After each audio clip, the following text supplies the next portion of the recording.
Il y a des choses dans notre vie qui ne peuvent pas être qualifiées de péché, mais ne devraient-elles pas être considérées comme étant des poids pour nous? Supposons que vous disposiez à courir une course et que quelqu'un vous dise de manger une assiette de pâtes ou bien de vous revêtir d'un lourd manteau de fourrure. Pensez-vous pouvoir courir dans de telles conditions? Comprenons bien que nous devons rejeter tout fardeau comme c'est aussi le cas pour les péchés. Nous ne pouvons pas bien courir avec des fardeaux inutiles. La faillite de Lot a eu pour cause ce domaine du fardeau. Lot n'était pas une personne mauvaise, au contraire, à deux reprises l'apôtre l'appela un homme juste, accablé par la conduite débauchée de ces hommes pervers, de Pierre 2, 7, 8. Sa vie fut tellement différente de celle d'Abraham. Ce dernier vivait dans le désert, mais Lot demeurait dans la ville. Abraham vivait sous des tentes, Lot séjournait dans une maison. C'est là que réside leur grande différence. Tandis que l'un était léger, l'autre avait beaucoup trop de fardeaux. Bien que Lot ait pu courir, même avec certains fardeaux, il courut la course de sa vie pauvrement, tant et si bien que pour finir, il renonça à la course et fut battu.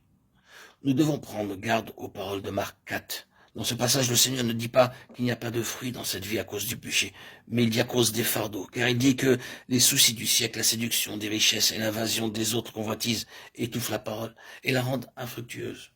Au verset 19. Un seul souci parmi les nombreux soucis du monde, et pas nécessairement un péché, peut être la cause de la stérilité. Quoique les richesses ne soient pas un péché, elles peuvent nous empêcher de voler de nos deux ailes. Ceux qui veulent être riches ne peuvent pas bien courir. Et même en ce qui concerne les devoirs que Dieu nous a impartis, nous devons les accomplir fidèlement. Toutefois, si notre cœur est absorbé par l'un d'entre eux, nous courons avec une grande difficulté.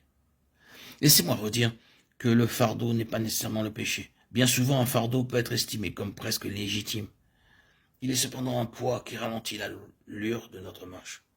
Notre fardeau peut être un ami auquel nous sommes profondément attachés, un désir pour une position, une légère ambition mondaine, un lieu de séjour beaucoup trop désiré, un plat de bonne nourriture ou bien un magnifique habit. Toutes ces choses et bien d'autres encore peuvent ne pas être des péchés, mais néanmoins elles peuvent toutes nous ralentir dans notre marche.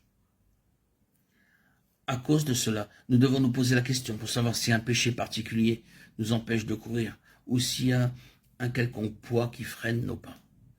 Par le péché, nous sommes disqualifiés de la course, c'est-à-dire qu'il met la personne hors course.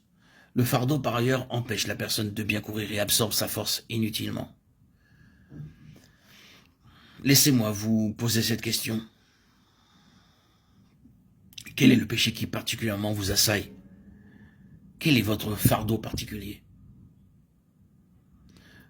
Mettons-nous soigneusement en quête de ces choses, démasquons-les et rejetons-les rapidement pour pouvoir aller de l'avant.